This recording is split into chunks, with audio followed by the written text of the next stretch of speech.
Hello friends, welcome to your next lecture of 12th secretarial practice. 12th SP के syllabus में अभी तक के डिस्कशन में हमने 6 चैप्टर कंप्लीट किया था, इंक्लूडिंग उसके क्वेश्चन एंड आंसर्स। और आज इस सेशन में हम स्टार्ट करेंगे उसका chapter 7 correspondence with debenture holder. जैसे कि हमने ये 11th बेसिक्स में सीखा था कि कंपनी सेक्रेटरी का important one of the important काम होता है कि उसको करस्पॉन्डेंस हैंडल करना होता है, कम्युनिकेशन करना है। अब इसमें एक्चुअली लेटर्स लिखने पड़ते हैं सेक्रेटरी को ऑन बिहाफ ऑफ कंपनी।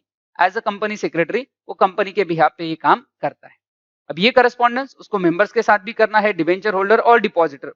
वैसे तो board of directors, banks, insurance, इनके साथ भी करना होता है। हमारे सिलेबस में 3 जो चैप्टर है, chapter 6 correspondence with member, 7 correspondence with debenture and 8 correspondence with depositors.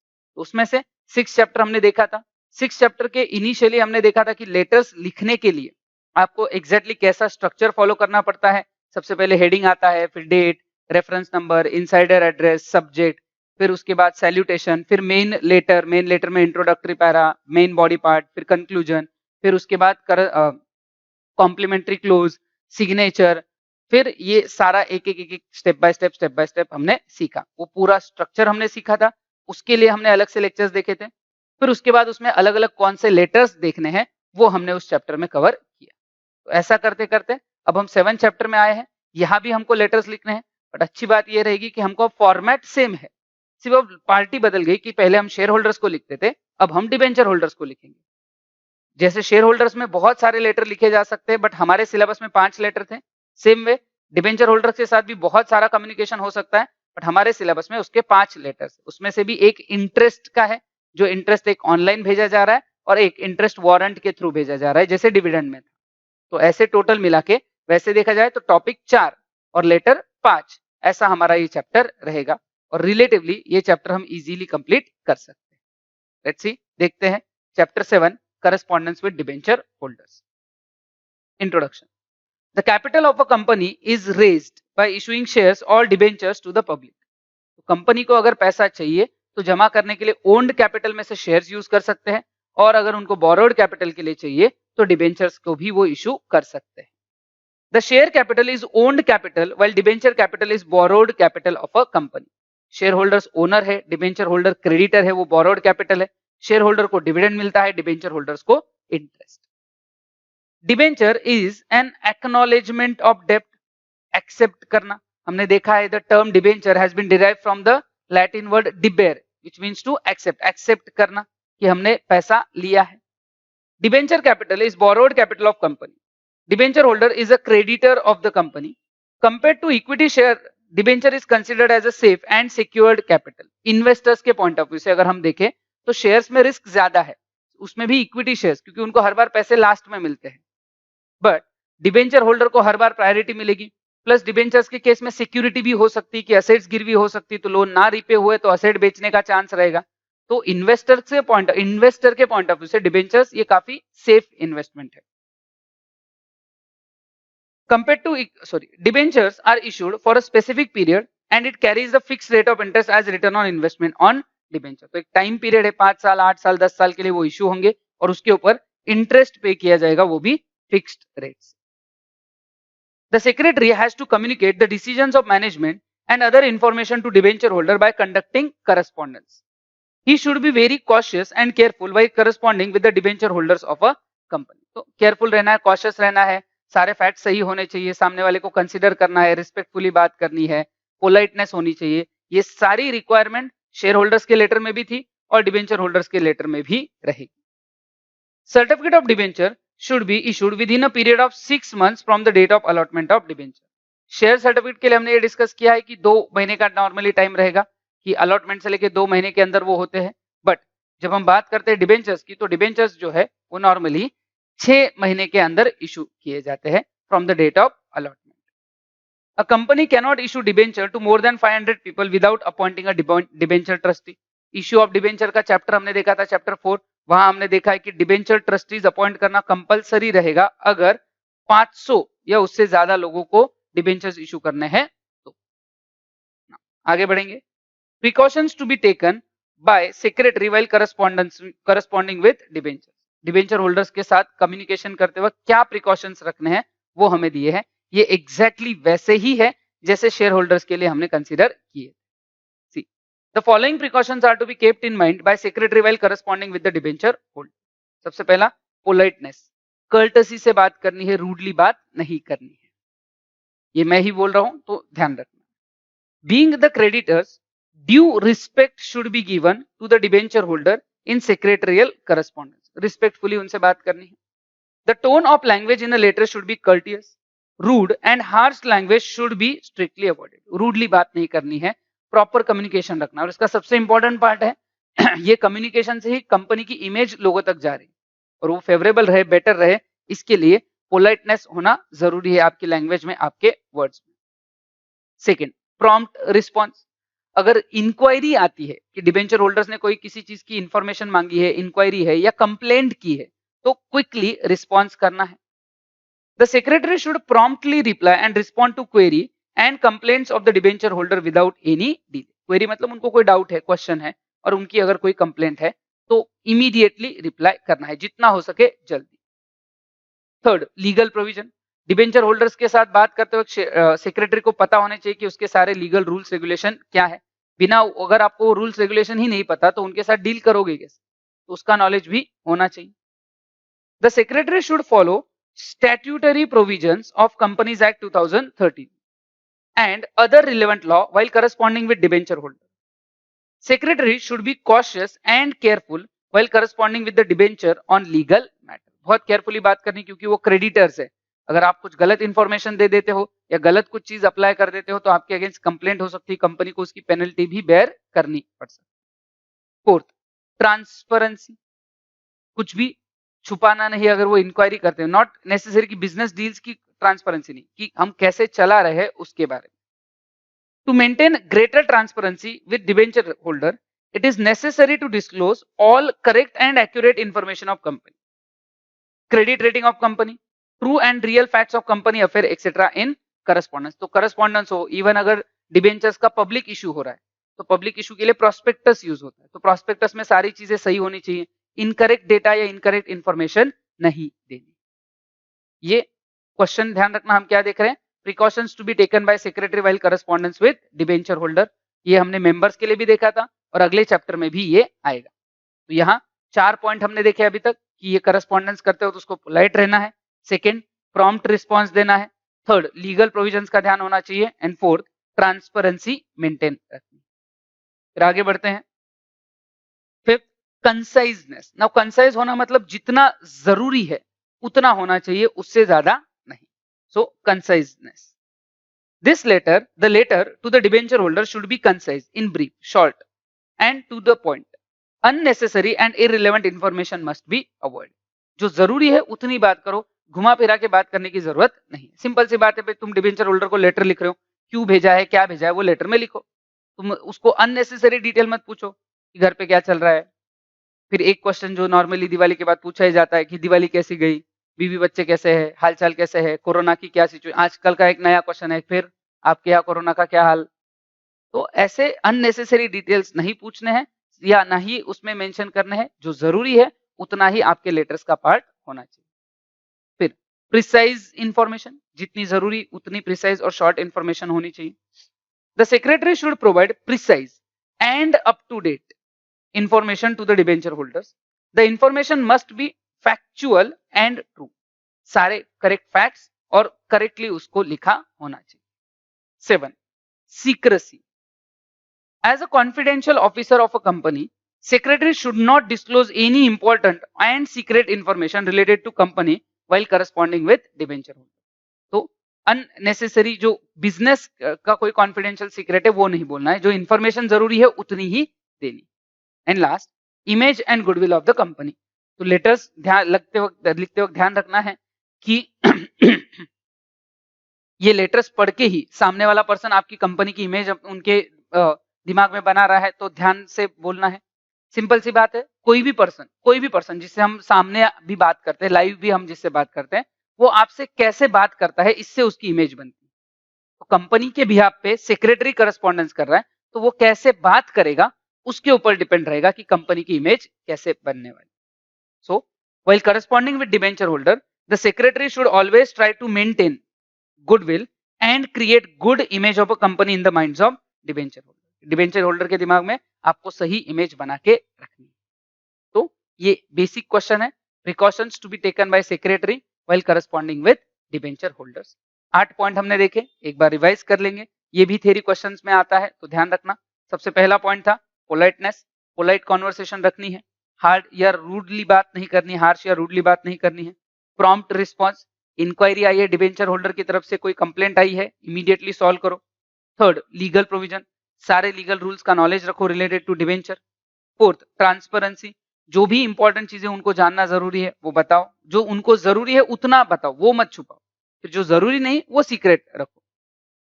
Fifth, conciseness, जितना जरूरी है उतना ही लेटर में लिखो, अननेसेसरी और इररिलेवेंट डेटा नहीं लिखना है। Sixth, precise information. Seventh, secrecy. And last, image and goodwill of the company. Company का इमेज कम्युनिकेशन से बनेगा, तो वो प्रिकॉशन सेक्रेटरी को ध्यान रखना। तो ये 8 पॉइंट हमने यहां डिस्कस किए। अगला, circumstances under which a secretary has to enter into correspondence with debenture holder। क्या क्या circumstances है, situations है जिसमें कंपनी के साइड से कम्युनिकेशन होगा, करस्पॉन्डेंस होगा टू द डिबेंचर होल्डर।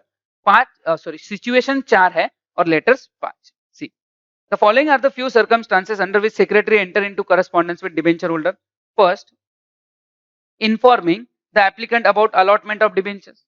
तो पब्लिक इशू किया था, जिसने अप्लाई किया उसको हम अलॉटमेंट लेटर लिखते। आई होप आपको याद होगा, जिनको शेयर्स या डिबेंचर देते हैं अलॉटमेंट लेटर, जिनको नहीं देते हैं उनको रिग्रेट लेटर। तो हम ये इन्फॉर्म कर रहे हैं कि उसको अलॉटमेंट मिला है, तो बेसिकली अलॉटमेंट लेटर लिखना है डिबेंचर्स का कि डिबेंचर अलॉट होंगे, तो क्या लिखा जाएगा। Second, informing about payment of interest. अब ये इंटरेस्ट पेमेंट मैन्युअली चेक के थ्रू हो सकता है, इंटरेस्ट वारंट, और ऑनलाइन हो सकता है electronic payment of interest, ECS, electronic clearing या एनईएफटी के थ्रू ये हो सकता है। Third, letter for conversion of debenture into equity shares. अगर डिबेंचर्स कन्वर्टिबल है तो उनका टाइम खत्म होने के बाद वो शेयर्स में कन्वर्ट हो जाते हैं, तो वो कन्वर्जन का लेटर। एंड आखिरी, letter for redemption of debenture. Redemption मतलब रीपेमेंट, टाइम खत्म होने के बाद हमने रीपेमेंट किया। और ये 4 सिचुएशंस और 5 लेटर्स हमको इस सिलेबस में देखने हैं। तो फर्स्ट चैप्टर में, मतलब रादर पिछले चैप्टर में भी 5 लेटर्स थे, यहाँ भी 5 लेटर्स हमें सीखने हैं। तो 1 बाय 1 स्टार्ट करेंगे। आज से ही हमारा पहले लेटर्स के साथ ये सेगमेंट स्टार्ट होगा। First, letter of allotment of debentures. Debentures allot करने के लिए letter. When company allots debenture to applicant, letter of allotment of debenture is sent to debenture holder. This letter of allotment is to be preserved by debenture holder as he gets debenture certificate in exchange of letter of this letter। याद रखना, letter of allotment हम जल्दी भेजते हैं, certificate बाद में जाता है। ये हमने अलॉटमेंट के, शेयर्स अलॉटमेंट के प्रोसीजर में भी देखा था कि जब तक सर्टिफिकेट इशू नहीं होता तब तक ये लेटर इस बात का प्रूफ है कि आप उन डिबेंचर्स के ओनर हो। और जब सर्टिफिकेट आपको दिया जाएगा तो वो लेटर ऑफ अलॉटमेंट आपको सबमिट करना है और सर्टिफिकेट ऑफ डिबेंचर्स लेना है।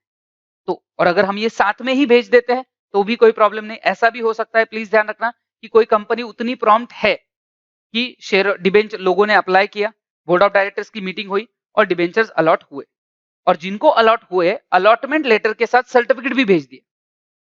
हो सकता है कि कंपनीज उतनी प्रॉम्प्ट हो, रादर होता भी है कि 6 महीने तक का टाइम दिया है मतलब 6 महीने तक रुके रहो, ऐसा थोड़ी ना है। पॉसिबल है तो फटाफट काम खत्म करो, तो ये लेटर ऑफ अलॉटमेंट और साथ में डिबेंचर सर्टिफिकेट भी दे डाला, ऐसा भी हो सकता है अगर कंपनी उतना प्रॉम्प्ट है तो। This letter contain the detail of issue of debentures, that is number of debentures applied, कितने एप्लीकेशन किए थे, नंबर ऑफ डिबेंचर्स अलॉट, कितने अलॉट किए, distinctive number of debentures, amount received, types of debenture, debenture का type कौन सा है, rate of interest, maturity date, ये सारी डिटेल्स आपके लेटर में आनी चाहिए और इस हिसाब से हमें ये लेटर कंप्लीट करना है। जैसे मैंने बोला था आपको, पीछे लेटर्स में भी आपने देखा होगा कि हर लेटर की क्रोनोलॉजी होती है, एक सर्टेन सीक्वेंस है जिसमें ये सारे इवेंट्स हुए हैं। तो जैसे हम प्रोस्पेक्टस इशू करते हैं, अगर पब्लिक ऑफर है तो हमारे साइड से प्रोस्पेक्टस इशू होता है, तो प्रोस्पेक्टस इशू हुआ, फिर प्रोस्पेक्टस इशू होने के बाद लोगों ने अप्लाई किया, एप्लीकेशन, एप्लीकेशन रिसीव हुआ, एप्लीकेशन रिसीव होने के बाद जब ये कंपनी के पास जाते हैं, बैंक रिसीव करता है, बाद में कंपनी के पास जाते हैं, तो बोर्ड मीटिंग होती है। बोर्ड मीटिंग में डिसीजन होता है,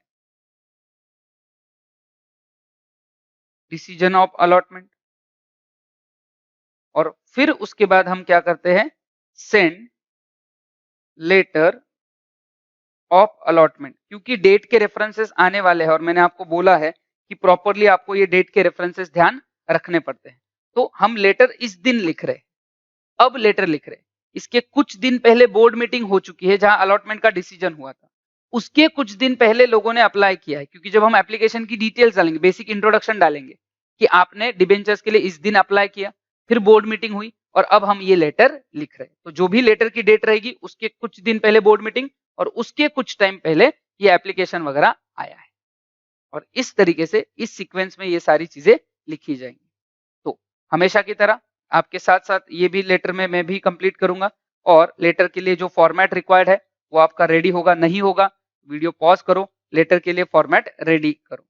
फॉर्मेट रेडी होगा तो जिसमें सबसे पहले आएगा कंपनी का नाम, address, corporate identification number, address pin code के साथ और आगे कॉर्पोरेट आइडेंटिफिकेशन नंबर, फिर कॉन्टैक्ट के लिए telephone, fax number, email and website. तो ये पूरा फॉर्मेट हेडिंग आपको रेडी करना है, और मैं उम्मीद करूंगा कि ये आपने साथ में रेडी किया होगा।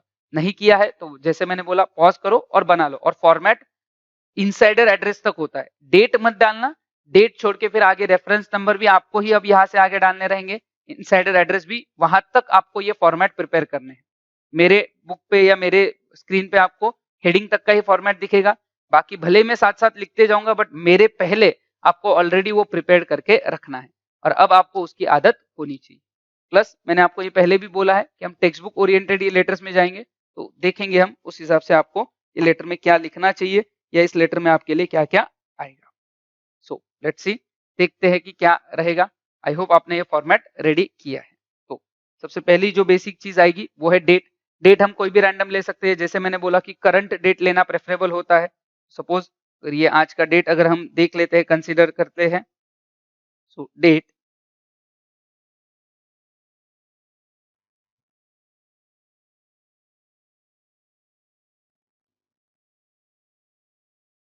30 नवंबर डेट है, 30 नवंबर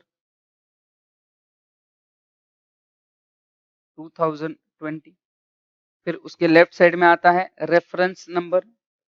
आई होप आपने ये लिखा होगा, यहाँ के आगे की चीजें तक आपको प्रिपेयर करना है। तो रेफरेंस नंबर मैंने आपको बोला है कि अलग अलग तरीके से इसका letter number, year number etcetera ये आ सकता है, कंपनी का नाम वहां हो सकता है। जैसे यहाँ कंपनी जो है वो है टाटा मोटर्स लिमिटेड, फिर मैं यहाँ डी भी लिख सकता हूँ कि डिबेंचर को लिखा गया लेटर इसलिए डी, ऐसा भी लिखना पॉसिबल है। फिर उसके बाद सपोज लेटर नंबर है 270/2020/21। ये रेफरेंस नंबर आप अपने हिसाब से कुछ और लिखते हो चलेगा, तरीका सही होना चाहिए, नंबर्स कुछ और भी चलेंगे। फिर आता है इनसाइडर एड्रेस, तो यहाँ पे आपको इनसाइडर एड्रेस लिखना है। ये हमेशा की तरह आपने प्रिपेयर किया होगा, ऐसा मैं मान के चल रहा हूँ, क्योंकि इनसाइडर एड्रेस आपको बनाते आता है, राइट। तो ये आपने बनाया होगा। इनसाइडर एड्रेस जो रिसीवर का एड्रेस है वो भी सिटी पिन कोड के साथ होना चाहिए। फिर ये होने के बाद एक लाइन छोड़ के फिर आपका अगला पार्ट जो आता है लेटर का, करस्पॉन्डेंस का, वो है उसका सब्जेक्ट। जहां इनसाइडर एड्रेस खत्म हुआ वहां एक लाइन छोड़ देना और फिर सब्जेक्ट स्टार्ट करना है। तो अब ये सब्जेक्ट बेसिकली डिबेंचर्स अलॉट करने का है, तो लिखना है वहां पे ध्यान से allotment of debentures, allotment of debentures. Debentures के अलॉटमेंट के लिए ये लेटर लिखा जा रहा है। फिर सब्जेक्ट के बाद एक लाइन छोड़ के आता है सैल्यूटेशन। अब ये डिपेंड करेगा कि आपने किसको लेटर लिखा है। अगर आपने किसी जेंट्स को लिखा है तो डियर सर आएगा, किसी लेडी को लिखा है तो डियर मैडम आएगा। तो सपोज ये किसी लेडी को लिखा गया है, आपने जैसा लिखा है वैसा लिखो, मेरा ही देख देख के एग्जैक्ट कॉपी करना है ऐसा नहीं। आपने लेडी का नाम लिखा है इनसाइडर एड्रेस में तो डियर मैडम, अगर आपने किसी जेंट्स का नाम लिखा है तो dear sir. So dear madam.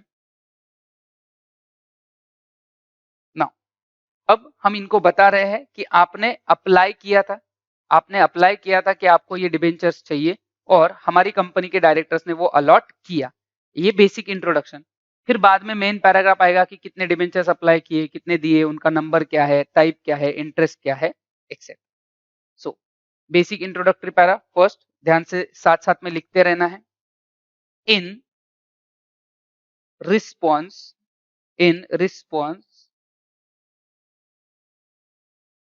To your application number, अब ध्यान रखना आपने एप्लीकेशन किया उसकी डिटेल्स आएगी। In response to your application number D1802, ये नंबर ऐसा ही आना चाहिए, ऐसा कुछ नहीं। डिबेंचर का फॉर्म था तो डी लिख दिया, बट सिर्फ नंबर लिखा 1802 या 270 285 कुछ भी तो भी चलेगा। डेटेड, अब याद रखना हमने आपको डिबेंचर्स अलॉट करने के बाद अभी लेटर लिखा है, इसका मतलब ये डिबेंचर के लिए एप्लीकेशन आपने पहले किया है, सबसे पहले तो एप्लीकेशन ही हुआ है। तो ये सारी प्रोसेस होने में आई होप आपको याद होगा प्रोस्पेक्टस इश्यू होता है, फिर उसके बाद ये डिबेंचर लोग अप्लाई करते हैं, बैंक में ये फॉर्म जमा होते हैं, फिर बैंक ये सारे फॉर्म देती है, वो चेक होते हैं, फिर बोर्ड मीटिंग होती है। हमने ये अलॉटमेंट की प्रोसीजर शेयर्स के लिए भी देखी थी, तो ये काफी ज्यादा टाइम लगता है। तो ऐसा भाई कि ऑलमोस्ट महीना, मतलब एक 15-20 दिन पहले का तो भी आपको एटलीस्ट डेट डालना है कि अगर आप आज लेटर लिख रहे हो 30 नवंबर को कि हमने अलॉट कर दिया, तो एप्लीकेशन कम से कम 20 दिन पहले तो भी आया होगा। So in response to your application number dated 1802, sorry application number D1802 dated 10th November 2020, आज हम अलॉटमेंट लेटर लिख रहे हैं, बट 15-20 दिन पहले ही आपका एप्लीकेशन आ चुका है। Comma, I am directed by the board of directors, I am directed by the board of directors to inform you that, comma, you have been allotted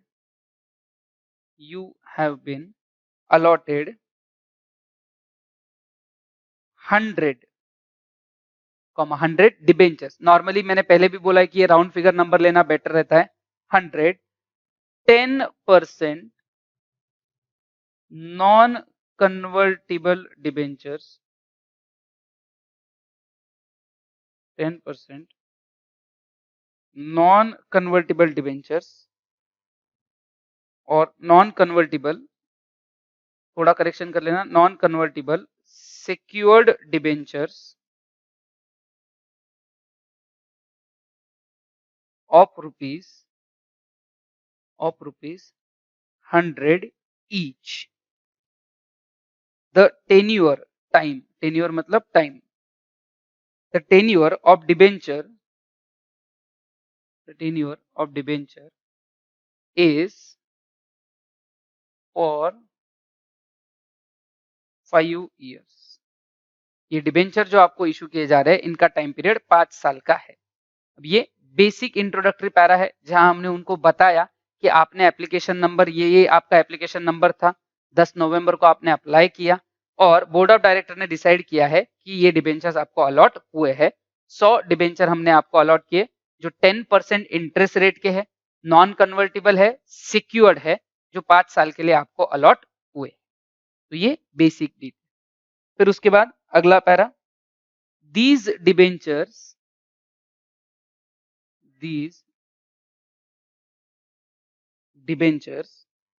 are allotted to you,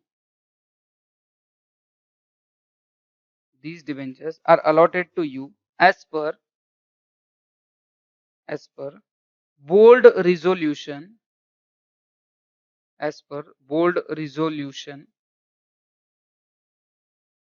board of director का decision, board resolution passed at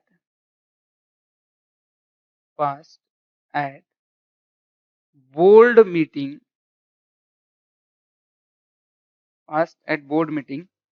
held on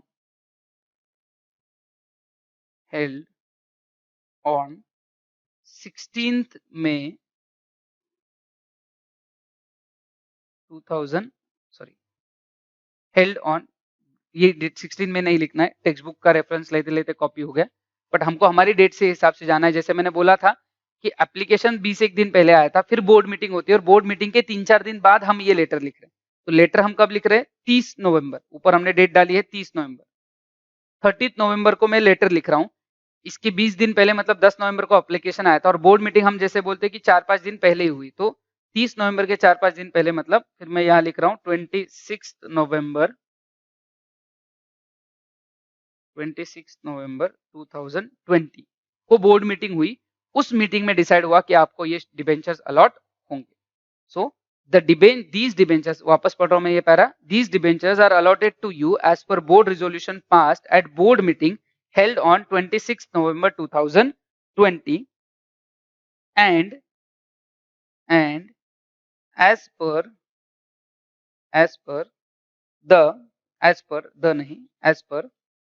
terms and conditions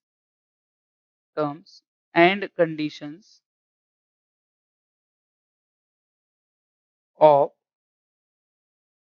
articles of association, terms and conditions of articles of association of the company and debenture trust deed। तो हमारे जो internal rules है उनके plus debenture trust deed में जो हमने terms condition लिखी है उसके हिसाब से ये डिबेंचर्स आपको अलॉट हुए। तो पहला पैराग्राफ में लिखा कि आपने अप्लाई किया था इस दिन पे, उस हिसाब से हमने आपको इतने डिबेंचर अलॉट किए जो कि 10% नॉन कन्वर्टेबल सिक्योर्ड है और ये आपको 5 साल के लिए इशू हुआ। सेकेंड पैराग्राफ में हमने बोला कि ये डिसीजन बोर्ड ऑफ डायरेक्टर ने 4-5 दिन पहले लिया है और ये आपको जो अलॉटमेंट हुआ है ये कंपनी आपके आर्टिकल्स ऑफ एसोसिएशन और साथ ही साथ में trust deed, debenture trust deed के टर्म्स कंडीशंस के हिसाब से रहेगा। फिर आएंगी उसकी detail, the details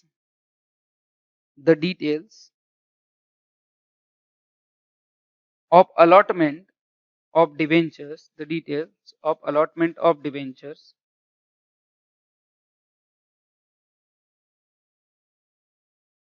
are as follows। तो यहाँ डिटेल्स आएंगी और इन डिटेल्स में हमेशा की तरह हम बनाएंगे टेबल। यहाँ पे नॉर्मल 5 कॉलम बनेंगे, इसमें 5 अलग अलग कॉलम बनेंगे टेबल में हमेशा की तरह। जैसे मैंने आपको पहले भी बोला है कि एक बार देख लेना कि टेबल में क्या है, उसके हिसाब से फिर बनाना है। तो सबसे पहले, और मैं जैसे मैंने बोला कि हम ये फॉर्मेट टेक्स्ट बुक ओरिएंटेड रखते हैं तो उस हिसाब से ध्यान देंगे।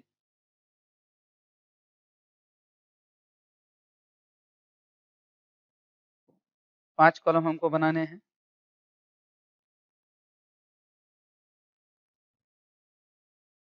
ये पहली लाइन, इसमें 2-3 लाइन हम छोड़ते हैं कि हेडिंग्स में ही 2-3 लाइन हमारी यूज हो जाती है, पर्टिकुलर चीज के हेडिंग्स होते हैं उतने।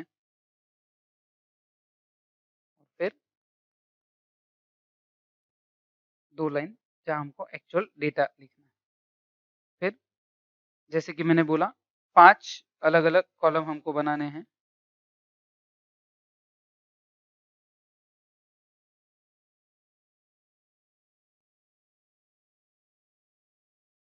पहला कॉलम आएगा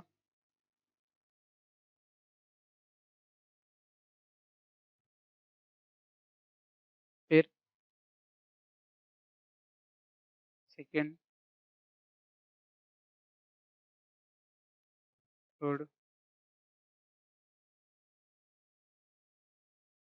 फोर्थ थोड़ा बड़ा बना सकते हैं, एंड लास्ट फिफ्थ कॉलम।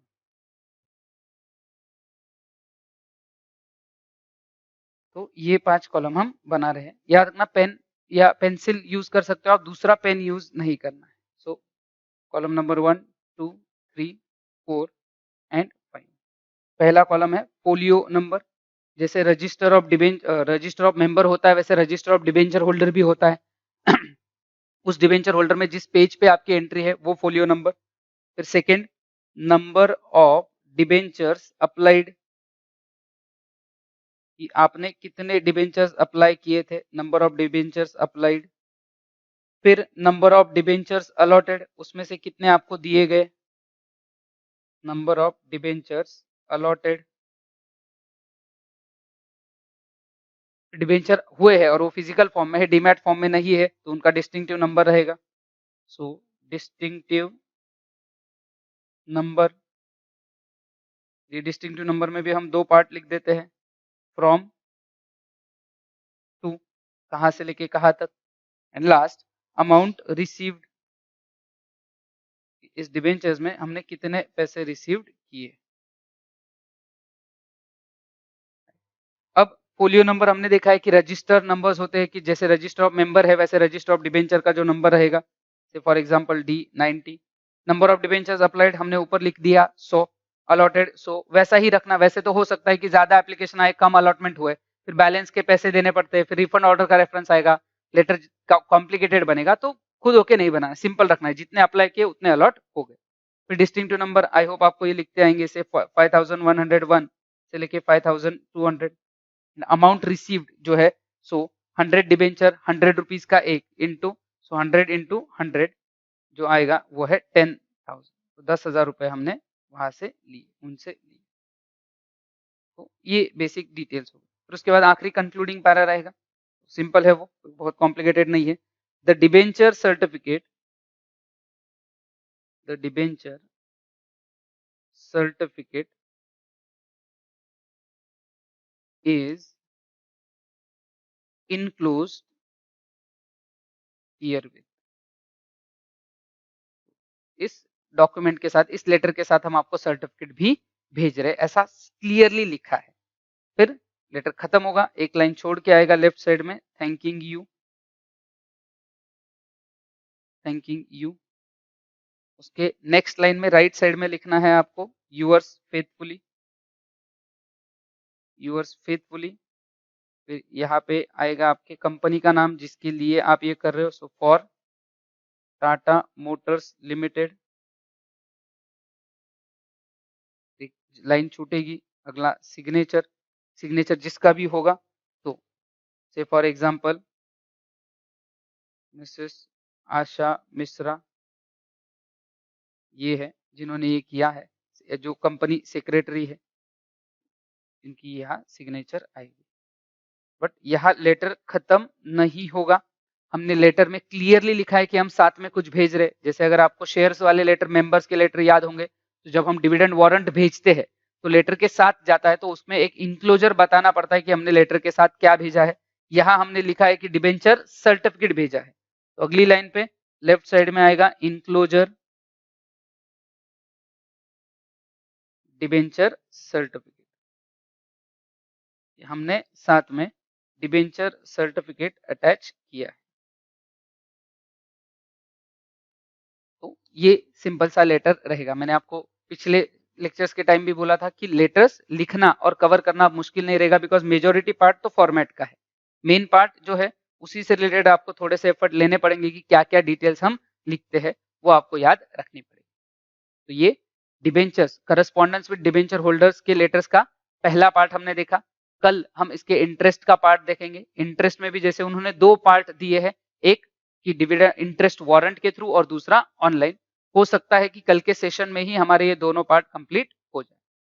अभी के लिए इस डिस्कशन को यही कंप्लीट करेंगे, बाकी का